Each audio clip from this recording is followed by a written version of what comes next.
All right, team. We're at the KDM Christmas Party. Hey, boys, how you going? Excellent. Having a We great are time. good, thank you. They're super nervous, as you can tell. Funny. No, that's terrible interview techniques. How are you? Come on, mate. You can think of more exciting questions than that. All right, so what I want to dive into is this year. We're celebrating. It's the end of the year. It's been a massive year. Can you tell me why this is so important to you, having this Christmas party? Like, just so you, for your reference, this is not just your own internal team. This is all your customers. This is why we're here. This is super important. Can you just give us a quick 1 second, 2 minute intro, like why this is so important to you guys? For me, it's to show thanks to our supporters who support us through the year and have a bit of a give back event and tell them thank you. And literally let your hair down. I got a cut yesterday.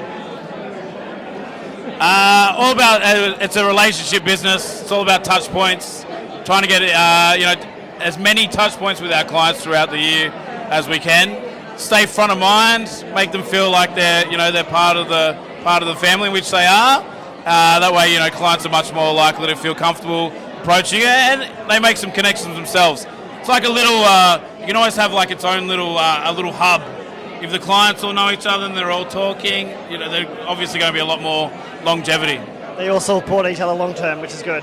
Okay, so who is KDM and what do you guys do? I'll answer that one, because then if you say it, it'll make it sound like you're talking yourself up. It'll be better come from me. So KDM stands for Kris David Munn. Not a narcissist at all. Just names the business after himself. I hope this isn't going out to clients, is it? That's fine. That's fine.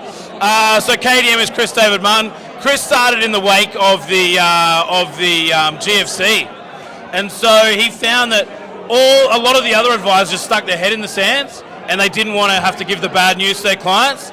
Kris was still very young and keen at the time, so he was out there pressing the flesh, making sure he was talking to people, trying to guide them through those tough times, and as a result, built a really good business with very, very loyal clients. Am I supposed to look at you or the camera? That's some deep eye contact, mate. Well, I'm one of your clients. You're making me nervous. Which was great for me, because I joined Kris in 2016, and he just he had such a loyal client base. One of the clients is dragging him away. Such a loyal client base. I'd go out and see clients, and they're like, "No, you know what? Kris told me I can trust you. He told me you're the guy. Just do whatever you need to do." Made my life easier. So that's KDM. On that, you came on as a business partner. Are you glad you did? Best thing you ever did? Obviously, a business partner is hard to let go. It's hard to bring on someone else in the company, right? So maybe I'll ask you first. Yeah, so this is a great question for you, right? This is where side progressing, but it's like when you start a company, and I've been in this situation many times, you think you want to do it on your own, but you realise that it's actually better to have someone with you. What did you see in Luke, and why do you think it's good that you brought him on as a business partner? I think with Luke and I, one of the very early things that I found is that his strengths are a lot different to my strengths, and the bits that he was good at was certainly not the bits that I was good at, and so I could see the value in that, in someone actually coming into the company, taking on those areas that I didn't really enjoy doing, and I wasn't really that good at doing them. Luke was fortunate that he did enjoy doing them and is good at doing them, and we just seemed to work really well from day dot. Very well said. Yeah, I think I got really lucky. It was crazy. I started my own practice.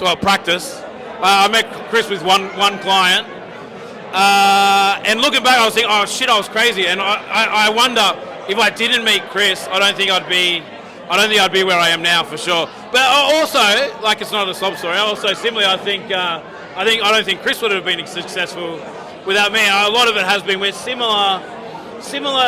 I don't know if ideals is the right word, or political persuasion is the right word, but we sort of have a similar vision, similar goals, similar idea of right and wrong and our business and what we enjoy, but very polar opposites in what we actually do in the business, which has worked very, very well. You're complementary and you can finish each other's sentences. That's what I understand now. We can finish others. Sentences. I thought you were going to say sandwiches. You should have said sandwiches. Yeah. You missed an opportunity. Let's quickly dive into the growth and we'll finish up. So you guys have been on a massive growth curve the last couple of years. An amazing testament to you guys. You've done an amazing job. Two questions. One, why? And then two, how? I'll do the. Which one do you want to do? I'll do the why. All right, I'll do the how. Okay. Well, we should start with why. Okay. Then, yeah, go on. Okay. You start with why. Look, for myself, I suppose the why was that the business I had at the stage before Luke came along had gotten to a certain size, and I just found that I was getting a little bit, I suppose, lazy, a little bit lethargic around my involvement within the profession and where I wanted to take myself and the business. And I was either going to just stick to that one path and not really do much more, or I could have really focused on the areas I really wanted to focus on and work in with people that I really want to work in with, and I suppose get that passion back in the business. Love it, love it, love it. All right. Oh, the how. Okay. Well, to start, so we're a professional services business. So we did try and take a bit of an entrepreneurial approach using a lot of tech startup terminology. And we used to say at the start where, we're jumping off the cliff and then building the plane on the way down. But when I appreciate you saying like we've had phenomenal growth. We've been doing about 30 to 40% year on year, which we're very happy with. Just FYI, that's not standard business practice. FYI. Oh, thank you. Okay. Well, I always feel we could do more. And that's what every entrepreneur says at once, right? Yeah. Hold on, before you go on, this is why we have a Christmas party like this, and we actually need to take stock, look at the past, and really appreciate what we've accomplished, and this is what today's about.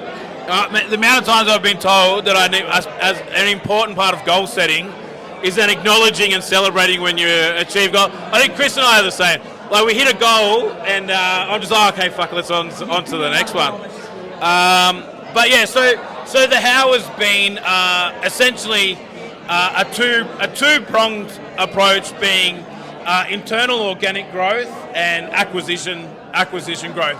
So we're quite lucky. When I came in, Kris had very little, if any, leverage with the business. So they had a really clean balance sheet that we could leverage up quite quickly. And then we've been hiring people in the junior part of their career, even straight out of uni. So we do a lot with the unis, get them in young, fresh, train them up.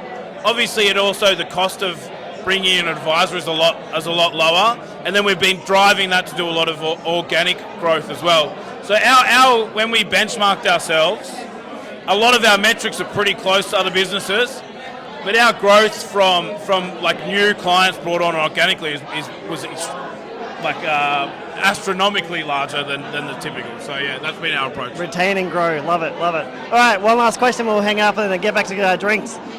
2025. Okay, quickly tell the audience, how large are you now? How many staff members? What's your customers database? And then what does 2025 look like? Do you want me to do it? We can share. I'll tell us where we are now. You can talk about 2025 if you like. Yeah, all right. So we will do 4.8 mil rev this calendar year, which we're pretty happy about. The last 12 months, we've done very little top line revenue growth, maybe a 20%, but we started to struggle with cash flow. So everyone kept telling us that we were growing too quickly. Is it very common? Isn't it? Yeah. And we said to everyone, shut up. You don't know what you're talking about. We're entrepreneurs. We got to a stage where cash flow was really starting to choke the business. And so for about 12, 18 months, we've really consolidated, got our profit, but I think our EBIT now would be sitting around the 30. I'd be getting very close to, which is where it should be. Like that's probably a real business. Cash flow's starting to get good. We've got 25 staff, so we peaked at 33, so we've come down off the staff as well. Mostly just through, we didn't do a big range of firing, just mostly as people left, we just didn't replace them. And then our clients a hard one, or not a hard one. I know the numbers, but we've got active clients, so we've probably got 1,000 active fee-paying, regular in-touch clients. We would have 5,000 sort of. It's almost like we also have sort of like a subscription model where we've got people that pay a small amount, aren't very engaged. So yeah, so lots of clients, and then which leads well into 2025.